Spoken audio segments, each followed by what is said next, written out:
Chapter 5. The Strangled Silence.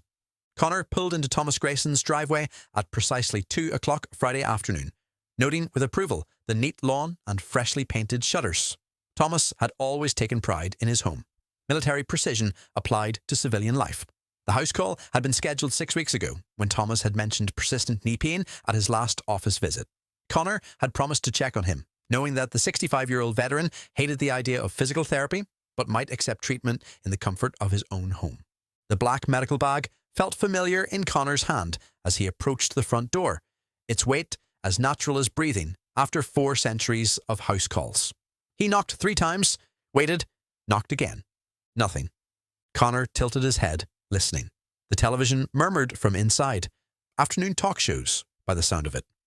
Thomas's truck sat in the driveway, and the morning newspaper lay untouched on the porch. That familiar prickle ran down Connor's spine, the one that came from proximity to death. He'd learned to trust it over the centuries. It had saved him from plague houses, battlefields gone quiet, and rooms where the air itself felt wrong. This air felt off, charged with finality. Connor moved to the living room window and peered through the gap in the curtains. Thomas sat in his recliner, head lolled to one side at an angle that spoke of gravity, not sleep. The television flickered blue light across his still form. A lamp lay on its side, papers scattered across the coffee table. Shit! Connor breathed, though his pulse didn't quicken with fear. Excitement? Yes. Interest? Definitely. But not fear. He'd seen too much death to fear it anymore. He'd created too much death to fear it anymore. The front door was locked. Connor circled the house with practiced casualness, checking windows, looking for any sign of forced entry. Everything secure until he reached the back door. The screen door stood open, inner door ajar by 3 inches. Connor's heart rate elevated now, but from anticipation rather than dread.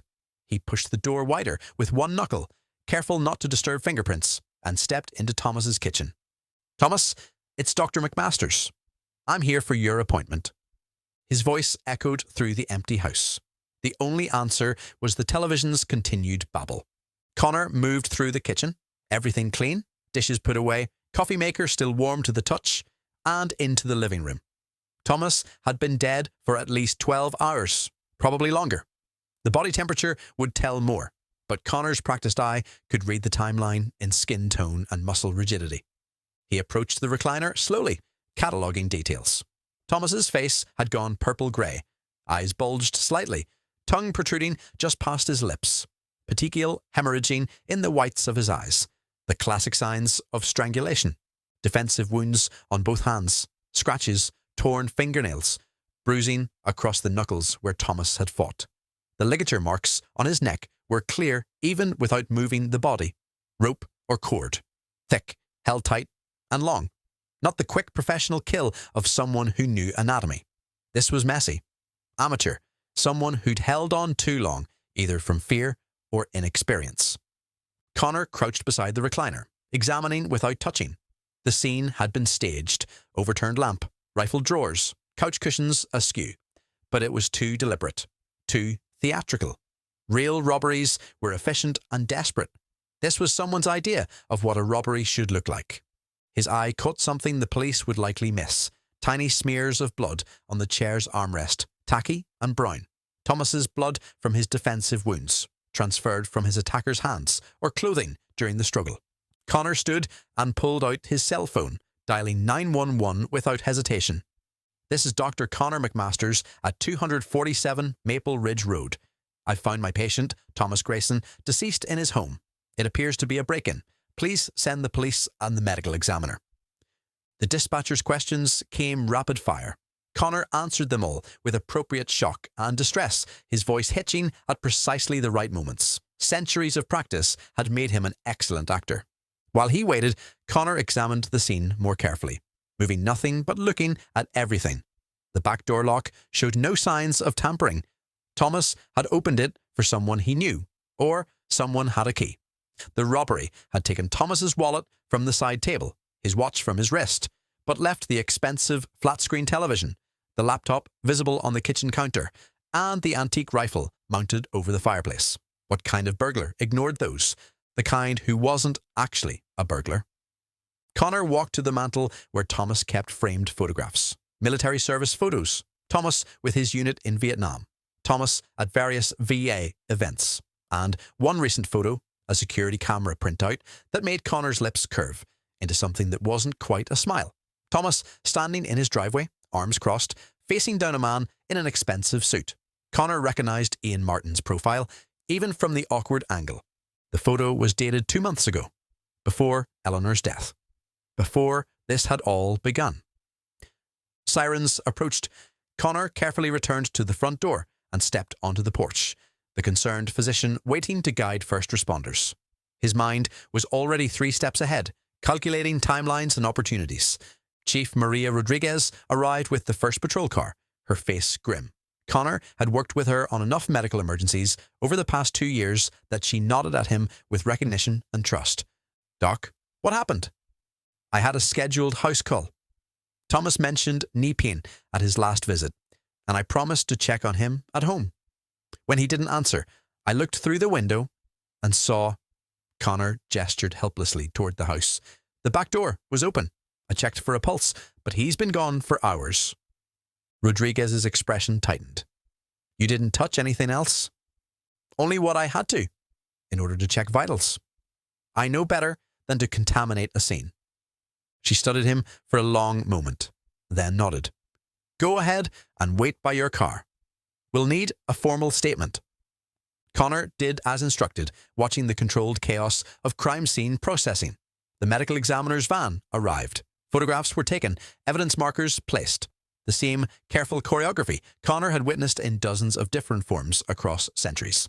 He was giving his formal statement to a young officer when Chief Rodriguez emerged from the house, her face troubled. "What did you say Thomas did for work?" she asked. "Retired military, Army, served in Vietnam." Connor paused, as if something had just occurred to him. "Actually, there's something I should mention. Thomas told me he'd been approached about selling his property by Ian Martin, that real estate agent here in town. Thomas seemed pretty annoyed about it. Said Ian had come by twice, wouldn't take no for an answer." Rodriguez's pen stopped moving across her notepad. "Ian Martin? You know him?" "We've met." Her tone was carefully neutral. "When did Thomas mention this?"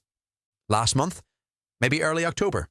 He was upset because the second visit was at dinner time, and Ian had let himself through the back gate without invitation." Connor's voice took on appropriate concern. "Is that relevant? I don't want to accuse anyone of anything, but if there's a connection, we'll look into it." Rodriguez closed her notepad. "The ME will determine cause and time of death, but between you and me, this doesn't look like a random break-in." "No," Connor agreed quietly. "It doesn't." He drove away an hour later, maintaining his mask of professional concern while his mind churned with possibilities. Tonight, he'd resurrect Thomas. Tomorrow, the real fun would begin. 2 murders might be tragedy to some people. To Connor McMasters, 2 murders was a pattern, a game, entertainment. He really should not be enjoying this, but he'd been bored for so very long. Connor returned to the Millbrook medical examiner's office at 2:17 a.m., parking his car in the same shadowed spot he'd used for Eleanor's resurrection. The building sat dark and silent, and Connor moved through its familiar corridors with practiced ease. Small-town security was laughably inadequate when you'd spent centuries evading witch hunters and inquisitors. The morgue refrigeration unit's hum filled the basement. Connor located Thomas's drawer by memory rather than labels. Death had a frequency he could sense, and fresh death ran loudest. He pulled the drawer open. Thomas lay on the cold steel, still dressed in the clothes he'd died in. The medical examiner would perform the autopsy Monday morning. Connor had until then. He placed both hands on Thomas's chest, feeling the unnatural cold of recently dead flesh. This should have been routine. Connor had performed this ritual many times over the decades, each resurrection following the same pattern, the same words, the same eerie green luminescence. Connor began the incantation, words in Old Irish that predated written history. Resistance met his power. "A pas eist lium, ta anduin seo le filiad, tugaim mochum hacht, mo fuil, mo shaul fian." Thomas's body convulsed. It wasn't the gentle stirring of Eleanor's resurrection, or the smooth transitions of the others. Thomas's corpse arched on the table, every muscle seizing at once. The green light that emanated from Connor's hands was darker this time, almost sickly. Not the clear jade of a clean death, but something muddied and wrong. Connor pressed down harder, forcing more power into the ritual, his voice rising. Filiad, Phil and Wace, is misi do lie hias, is misi do. Thomas's eyes snapped open, and he screamed. His hands flew to his throat, clawing at flesh that no longer bore rope marks, fighting against phantom pressure. The scream was raw and primal, the sound of someone reliving their worst moment. Thomas's whole body thrashed on the table, and Connor had to throw his weight across the man's chest to keep him from falling. Thomas! Thomas! You're safe! It's Dr. McMasters! You're safe! But Thomas wasn't hearing him. His eyes were wide and unseeing, lost somewhere in the 90 seconds it had taken him to die. His hands kept scrabbling at his throat, making awful gagging sounds.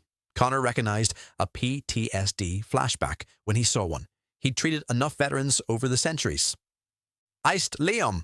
Connor switched to Old Irish without thinking, the language of command and ritual. Tatu beo, tatu sab pailte. Gradually, agonizingly, Thomas's thrashing lessened. His breathing came in sharp, hitching gasps. Tears streamed down his face. His hands, finally, slowly, lowered from his throat. Connor grabbed a blanket from the supply cabinet and wrapped it around Thomas's shoulders, then did something he rarely did. He gathered the shaking man into his arms and held him. You're alive, Connor said firmly, switching back to English. You're breathing. I can feel your heart beating. You're alive, Thomas. Thomas made a sound between a sob and a gasp. His whole body shook like a leaf in a gale. Connor held tighter, feeling the warmth return to Thomas's skin, the life force settling back into flesh that had been cold and empty. 10 minutes passed. Then 15. Slowly, incrementally, Thomas's breathing steadied. His shaking reduced to tremors rather than convulsions. I couldn't breathe, Thomas finally whispered, his voice wrecked and raw. I couldn't. He wouldn't let go. I couldn't breathe. You're breathing now. My hands.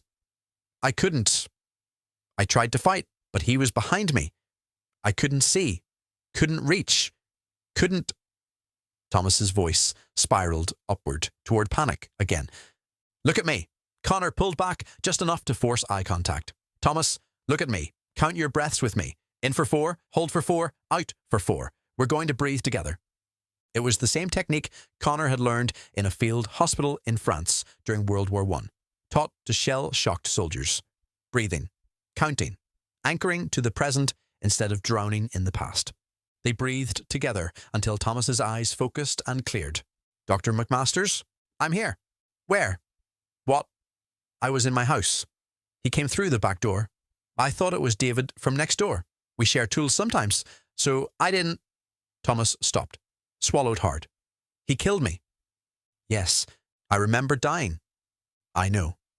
Thomas's hand went to his throat again, fingers probing the unmarked skin as if he couldn't trust the absence of pain.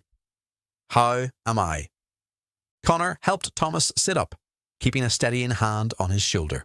I need you to listen very carefully, and I need you to not panic. Can you do that? Thomas, who had survived tunnel warfare in Vietnam, who had lived with PTSD for 40 years, who had just experienced his own murder, nodded once. Sharp. Military. I'm not just a doctor, Connor began. I'm also something very old and very unusual. I have the ability to bring people back from death, to resurrect them. You were murdered Thursday night. It's now early Saturday morning. I brought you back. Thomas stared at him for a long, silent moment.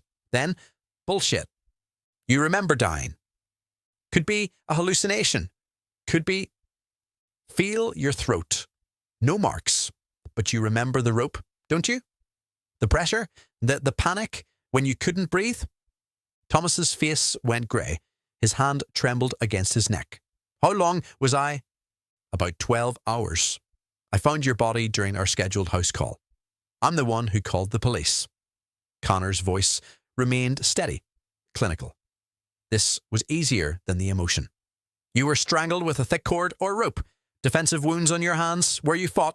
The scene was staged to look like a burglary, but it was murder. Ian Martin murdered you. Ian, the real estate guy? Yes. He killed Eleanor Henderson 2 weeks ago. He killed you because you wouldn't sell your property. I resurrected Eleanor, and now I've resurrected you. Thomas processed this with visible effort. Why? Because I can. Because you didn't deserve to die. Because... Connor paused, choosing honesty over the easy lie. Because I'm bored, and this is more interesting than anything that's happened to me in decades. Thomas laughed, a short, sharp bark of sound that held no humour. You're insane. Probably. Can you stand? They made it to Connor's car, with Thomas leaning heavily on him, still wrapped in the blanket like a shock victim, which Connor supposed he was. The drive to the farmhouse took 20 silent minutes. Thomas stared out the window, one hand pressed to his throat, occasionally making small sounds like he was testing his voice. I called ahead, Connor said as they pulled into his driveway. Eleanor is awake. She'll want to meet you. Eleanor Henderson? Thomas's voice was still raw. The woman who drowned? She prefers was murdered. Drowning sounds accidental. Christ. The farmhouse door opened before they reached it. Eleanor stood backlit in the doorway, fully dressed despite the 3 a.m. hour, her expression firm and ready. She took one look at Thomas's shaking form and immediately shifted from principal to caretaker. Get him inside. Living room. I'll put the kettle on. Connor had called her from the car while Thomas was in shock, explaining that this resurrection had gone differently. Eleanor had listened without questions and simply said, I'll be ready. Now she moved with efficient compassion, settling Thomas on the couch with extra blankets, turning on lamps to warm the space, speaking in low, calming tones. I'm Eleanor. I was killed and resurrected by Dr. McMasters. You're safe here. You're not alone in this. Thomas stared at her. You're really dead and brought back? Yes. Eleanor sat in the chair across from him, her posture relaxed but alert. It's real, Mr. Grayson. All of it. And it's going to be all right. You seem very calm about being dead. I've had 2 weeks to adjust. You've had 20 minutes. Eleanor's voice was the same one she'd used with traumatized students. It's okay not to be okay right now. Thomas made a sound that might have been agreement or might have been breaking. His hands kept going to his throat. Connor set tea down in front of him. Thomas didn't touch it and sat on the coffee table, facing both of them. We need to discuss what happens next. You mean beyond processing the impossible? Thomas's laugh was still sharp and wrong. Ian Martin has killed twice that we know of. Both times he's targeted elderly property owners who refused to sell to him. The police are investigating, but they don't have enough evidence to arrest him yet. So we go to them, tell them. Connor shook his head. And say what? That I resurrected you both from the dead? That would raise questions I'm not willing to answer. Questions like, how the hell can you do that? Thomas's voice rose, because I'd really like to know the answer to that question. I'm a necromancer. I can raise the recently dead within 72 hours, but I can't make them immortal, and I can't bring them back a second time. The process requires direct contact and spoken ritual, and it drains me considerably. Connor delivered this information in the same tone he used for medical diagnoses. Any other questions? Thomas stared at him. Eleanor watched them both carefully. This is insane, Thomas finally said. Yes, Connor agreed. I should be? Yes. Instead, I'm sitting in my doctor's living room at 3 a.m, drinking. Thomas looked down at the cup he'd unconsciously picked up. Tea, while discussing my murder with a necromancer and a woman who drowned 2 weeks ago. Yes, Thomas took a long sip of tea, set the cup down with shaking hands. Okay, what's the plan? Connor felt something unexpected flicker in his chest. Respect. Thomas was terrified, traumatized, barely holding together. But he was a soldier. Give him a mission, and he'd find his footing. Ian Martin doesn't know you've been resurrected. He thinks he's gotten away with 2 murders. I plan to change his mind about that. Psychological warfare. Thomas said quietly. His soldier's mind had already jumped ahead. Make him think we're haunting him. Drive him crazy until he confesses or breaks. Essentially, that's... Thomas stopped, something dark and satisfied crossing his face. That's actually brilliant and vicious. I've had a long time to get good at vicious. Eleanor cleared her throat. I want to remind both of you that we're people, not game pieces. Thomas needs time to recover from his trauma before we start planning elaborate revenge scenarios. I don't need... Thomas began. You're still shaking, Eleanor said, gently but firmly. You've been reliving your death on a loop for the past hour. Connor, you said yourself that Thomas's resurrection was different, more traumatic. He needs time. Connor wanted to argue, but found he couldn't. Eleanor was right. Damn her. Thomas did need time. The problem was, they might not have much of it. How long? Thomas asked quietly. Before Ian kills again? Unknown. But his financial situation is desperate, and desperation makes people act faster. Connor met Thomas's eyes. I understand if you need to process. But Eleanor is right. I can't treat you like pawns. This is your life, your death, your choice. Thomas was quiet for a long moment, staring down at his tea. His hands had finally stopped shaking. When he looked up, his expression was hard and cold. The soldier who had survived hell and come back different. I want to watch him pay, Thomas said simply. I spent 90 seconds dying because I couldn't breathe, because some coward wanted my house. I want him to know what that feels like. I want him to be afraid. I want... His voice cracked. I want it to mean something. That I died. That you brought me back. I want it to mean something. Connor understood. Hundreds of years of watching deaths with and without meaning had taught him the difference. It will. Good. Thomas finished his tea and stood on legs that only shook slightly. Now, if someone could show me where I'm sleeping, I'd like to try not dreaming about being strangled. Eleanor stood immediately. Guest room upstairs, second door on the left, fresh towels in the bathroom. If you need anything, I'll manage. Thomas paused at the foot of the stairs. Thank you for bringing me back, even if it's insane. You're welcome, Connor said. They watched him climb the stairs, heard the guest room door close. Eleanor turned to Connor with an expression he was learning to dread, the one that said she was about to make a point he didn't want to hear. He's not okay. I know. This isn't like my resurrection. Something went wrong. I know. Connor, Eleanor's voice softened. When you brought me back, you said the process brings people back, but doesn't erase trauma. Tonight proved that. Thomas died violently, fighting for his life. That's not something resurrection can fix. Connor sank into the chair Thomas had vacated, suddenly feeling the weight of his immortality. I didn't expect it to be this hard. Eleanor, you came back clean, whole. Thomas came back broken, and I don't know how to fix that. Maybe you can't. Eleanor sat beside him. Maybe resurrection isn't a clean solution. Maybe it's just a second chance. And what people do with that second chance is up to them.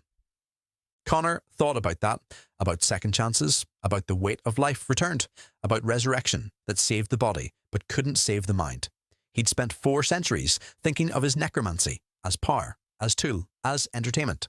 He hadn't thought about it as responsibility. Upstairs, very faint, came the sound of Thomas crying. Connor closed his eyes and for the first time in decades understood the true cost of his power. Saturday morning arrived with weak November sunlight and the smell of coffee. Connor had slept for perhaps 2 hours, his mind too active with plans and contingencies. He found Eleanor already in the kitchen, efficiently making breakfast for 3. I found bacon in your freezer and eggs in the fridge. When was the last time you actually cooked a meal in this house? Define meal. Something that's not tea and whatever's fastest. Eleanor cracked eggs into a bowl with the confidence of someone who'd fed a family for decades.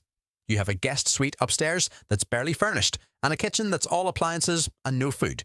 You live like a ghost in your own house. Connor couldn't argue with that assessment. He'd never stayed anywhere long enough to accumulate the weight of living, Photos, mementos, the gradual accumulation of a life. His farmhouse was a way station, not a home. Eleanor was changing that, whether he liked it or not. "How's Thomas?" Connor asked. "I heard him moving around at 5 a.m. bathroom, then back to his room. He hasn't come down yet." Eleanor poured coffee without asking if Connor wanted any, then poured a second cup. "Give him time. We may not have—" "Connor." Eleanor's voice had that principled steel in it. "He was murdered 2 days ago. He came back screaming. He needs time." Before Connor could respond, footsteps sounded on the stairs. Thomas appeared in the kitchen doorway, dressed in the spare clothes Connor had left for him, sweatpants and a flannel shirt that hung loose on his frame. His eyes were shadowed, his face drawn, but he was upright and steady. "Coffee?" he said. Eleanor handed him the third cup without a word. They ate breakfast in surprisingly comfortable silence. Or rather, Thomas and Eleanor ate, while Connor picked at his food, watching them. Eleanor had somehow established herself as the organizer of this strange household, and Thomas was letting her. The veteran who'd lived alone for 15 years was accepting structure from a woman he'd resurrected 2 weeks ago. "We need ground rules," Eleanor announced as she cleared plates. "If we're going to be living here while hiding from the rest of the world, we need some kind of system." "I'm not one of your students," Thomas said, but his tone was mild. "No, you're a house guest. So am I. And Dr. McMasters has been kind enough to take us in, but that doesn't mean we get to be chaos agents." Eleanor had clearly been planning this speech. "I propose bathroom schedule, shared cooking duties, and house meetings every evening to coordinate." "Bathroom schedule?" Connor repeated. "You have one full bathroom upstairs that Thomas and I are sharing. Unless you'd like to explain to the police why your dead patients are showering at your house, we need to be considerate of each other." Thomas was trying not to smile. "You really are a principal, aren't you?" 23 years at Millbrook High. Eleanor pulled out a notepad. Where had she found that? And started writing. "I'm proposing Dr. McMasters showers at 6 a.m. because he's always up at dawn anyway. I'll take 7. Thomas, what time works for you?" Thomas looked at Connor helplessly.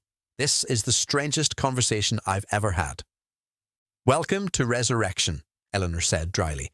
"Now pick a shower time before I assign you one." 8, Thomas said. 8 is fine." Connor watched this exchange with something approaching wonder. Eleanor wasn't just organizing the bathroom schedule. She was creating normalcy where none should exist. She was making Thomas focus on mundane details instead of his trauma. She was building structure in chaos. "Fine," Connor said, "but I'm not doing assigned cooking duties." "You don't cook anyway. Thomas and I will rotate." Eleanor made another note. "Now, about the plan to psychologically torment Ian Martin."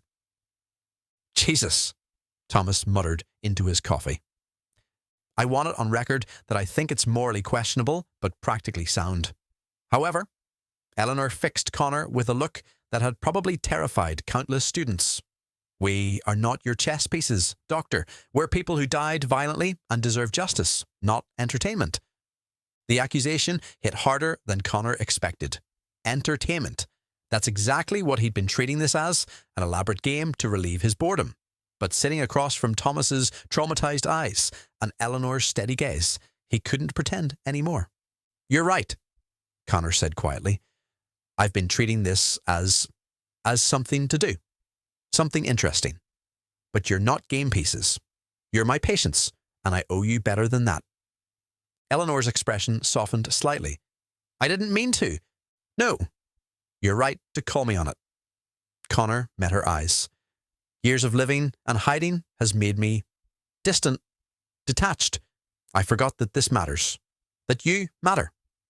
Thomas cleared his throat. "So, what's the actual plan, assuming we all agree to it?" Connor outlined his theory. Ian was in desperate financial straits, using murder to acquire properties he could flip for profit. Eleanor and Thomas were his first and second victims. There would likely be more unless they stopped him. The police are investigating, but they don't have enough evidence yet. What they need is either a confession or for Ian to make a mistake. I can help with both. "By making him think we're haunting him," Thomas said. "By making him doubt his sanity. By making him sloppy." Connor leaned forward. Ian thinks he's gotten away with 2 murders. I propose we show him he hasn't. Show him Eleanor. Show him you. Make him question reality until he breaks. That's... Thomas stopped, his expression complicated. That's cruel. He strangled you for 90 seconds while you fought for your life, Connor said flatly. He's not owed mercy. Thomas touched his throat unconsciously. No, he's not. But, Eleanor interjected, we do this together. Equal input on strategy and timing. Agreed? Connor wanted to argue. For centuries of working alone made cooperation feel wrong. But looking at Eleanor's determined face and Thomas's raw need for justice, he found himself nodding. Agreed. Then we need more information. Eleanor pulled out her phone. She'd charged it using Connor's kitchen outlet, like this was completely normal. We can't haunt him effectively if we don't know his schedule. Thomas, who had been quiet, suddenly spoke. I know someone who might help. David Ortiz. He owns the restaurant next to Ian's office. He's mentioned that Ian comes in for lunch most days, always looking at property listings, always on his phone. David might have information. But we can't contact him, Eleanor pointed out. You're supposed to be dead. Connor can. Make up some excuse to talk to David. Feel him out. See what he knows. Connor found himself impressed, despite himself. Thomas was thinking tactically, using available resources. Eleanor was organising information. They weren't just victims anymore. They were becoming a team. I'll visit David's restaurant Monday, Connor agreed. Casual lunch, friendly conversation. See what he knows. Good. Eleanor made a note. What else do we need? More detailed information on Ian's financial state, Connor said. I have a contact at the bank who might be willing to share details, unofficially. Thomas raised an eyebrow. How many secrets does this town have? More than you'd think. Small towns run on favours and information. Connor paused. There's something else we need to consider. Ian doesn't know I'm aware of the connection between his property offers and the murders. I need to keep it that way. If I seem too interested, he'll get suspicious. So we move carefully, Eleanor said. Gather information first, then plan our approach.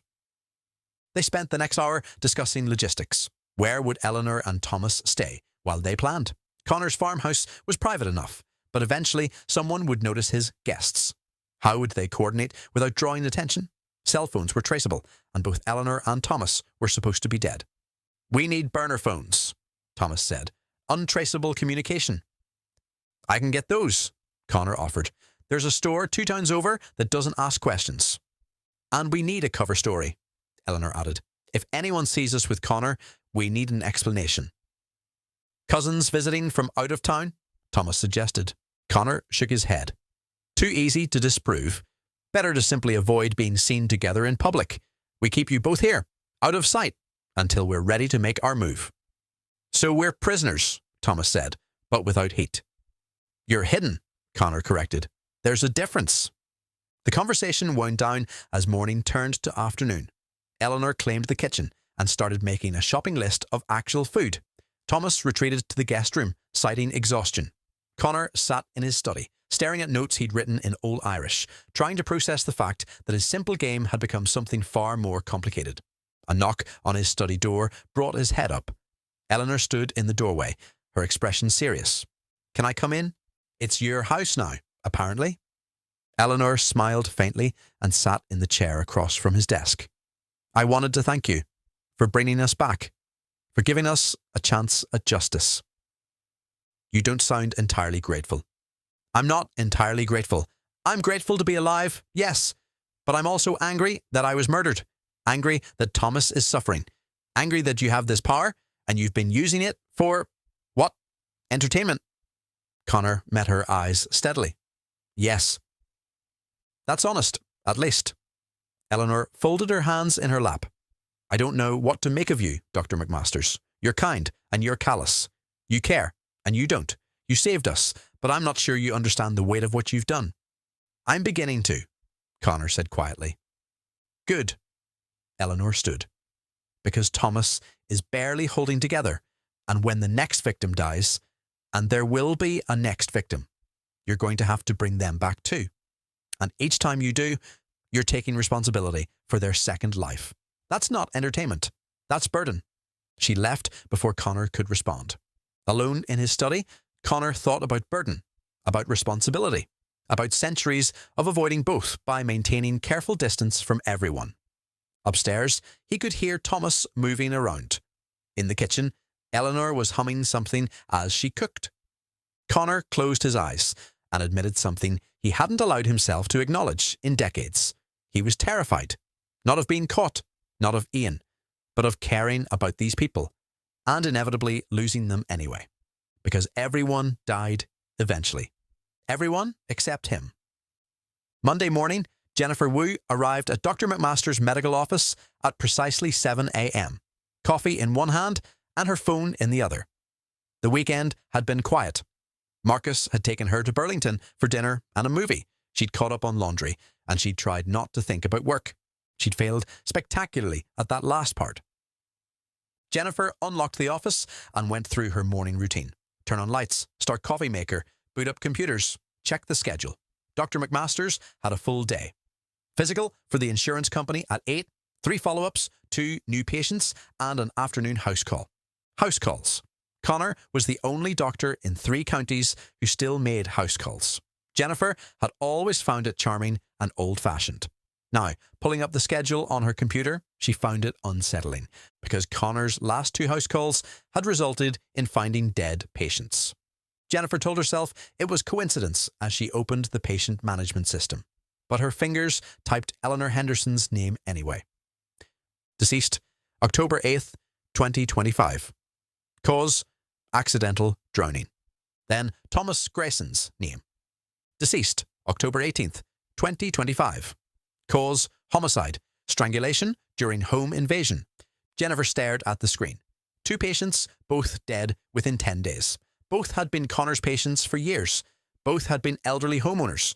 Both had, according to office records, mentioned being approached by a real estate agent about selling their homes. Jennifer opened a new document on her personal laptop, not the medical records system, because she wasn't stupid enough to leave traces, and started taking notes. Eleanor Henderson, age 78, died October 8th, bathtub drowning. Anomaly, lifelong fear of baths per medical history. Property, prime location, waterfront. Real estate. Contact, Ian Martin, mentioned in chart notes from September 15th. Thomas Grayson, age 65, died October 18th, strangulation/burglary. Anomaly, nothing valuable taken except wallet/watch. Property, large lot, development potential. Real estate, contact, Ian Martin, mentioned in chart notes from September 28th. Jennifer sat back, chewing her thumbnail, a habit she'd broken in high school, but that returned when she was thinking hard. 2 data points weren't a pattern. 3 would be. She opened the patient database and searched for any other recent deaths. The system pulled up 5 in the past 12 months, but 4 were clearly natural causes: cancer, heart failure, pneumonia complications, stroke. All expected, all in patients over 80.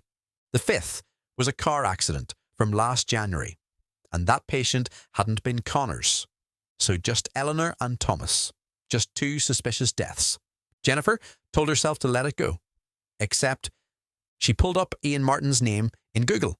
His website came up first. Martin Properties, your dream home awaits. With a photo of Ian in an expensive suit, teeth too white, smile too wide. His bio listed 15 years in real estate, specializing in unique property acquisitions and development opportunities. The second search result was more interesting. A local news article from 6 months ago about a property dispute. Ian had tried to buy a commercial building from its elderly owner, and when the owner refused, Ian had gone to the zoning board to challenge the property's classification. The owner had fought back, and Ian had eventually withdrawn his claim. The owner's name was Harold Pemberton. Jennifer cross-referenced with the patient database. Current patient, Connor had treated Harold for high blood pressure just 3 weeks ago. Jennifer's stomach tightened. 3 people approached by Ian Martin about property sales. 2 dead, 1 still alive.